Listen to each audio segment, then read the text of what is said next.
अपनी बहन ईशा की इज्जत के लिए आरव ने उठाया बहुत बड़ा कदम। नमस्कार दोस्तों, ड्रामा सीरियल पति ब्रह्मचारी बहुत ही खतरनाक मोड़ पर आ खड़ा है, जहां पर हमें ये दिखाई देने वाला है कि ताई माँ बहुत बड़ी गलती कर चुकी है। वो सिर्फ ईशा को नीचा दिखाना चाहती थी सारे घर वालों के सामने और सारे लोगों के सामने, तभी उसने बहुत बड़ी गलती कर चुकी होती है, क्योंकि आरव घर की तरफ पहुँच जाता है और सूरज भी वहाँ पर मौजूद होता है। जबकि ये सारी बात सुन लेते हैं और सारी बात देख लेते हैं, तभी वो ताई माँ के ऊपर गुस्सा करते हैं और कह देते हैं कि आपको ऐसा करना नहीं चाहिए था।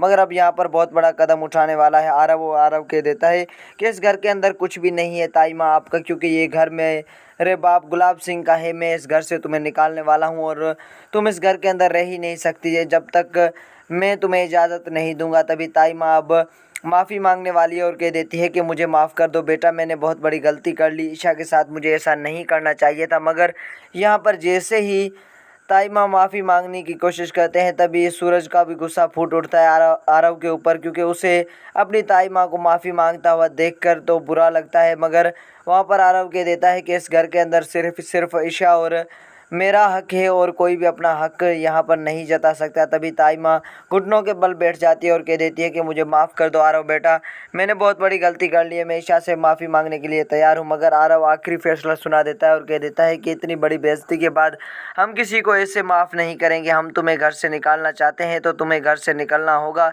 मगर अब यहाँ पर सूरज कह देता है कि इतनी बूढ़ी औरत आखिर जाएगी कहाँ पर। मगर वहाँ पर ही आरव कह देता है कि जहाँ भी जाए मुझे इस बात से कुछ भी ताल्लुक़ नहीं है, मैं सिर्फ ये कहना चाहता हूँ कि इसने गलत किया है और इसे इस घर के अंदर नहीं रहना चाहिए। तभी गुलाब सिंह का बेटा आरव ये फैसला कर चुका है कि अब ताई माँ इस घर के अंदर नहीं रहेगी, तो सूरज को भी ये बात माननी पड़ती है। और दूसरी जानिब ईशा की जो इतनी बड़ी बेइज्जती हो जाती है, तो ईशा भी वहाँ पर खड़ी ये सारी बातें देख रही होती है और सूरज को अपने साथ खड़ा हुआ देखकर तो वो दंग रह जाती है। तो दोस्तों, ये थी हमारी आज की अपडेट। अगर अभी तक आपने मेरा चैनल सब्सक्राइब नहीं किया तो प्लीज़ सब्सक्राइब कर लीजिए, क्योंकि ऐसी लेटेस्ट अपडेट आपको मिलती रहेंगी मेरे चैनल के ऊपर। और अगर आप मेरे चैनल पर न्यू हैं तो सब्सक्राइब किए बगैर मत जाइएगा। अगर वीडियो हमारी अच्छी लगी हो तो लाइक करना ना भूलिएगा। धन्यवाद।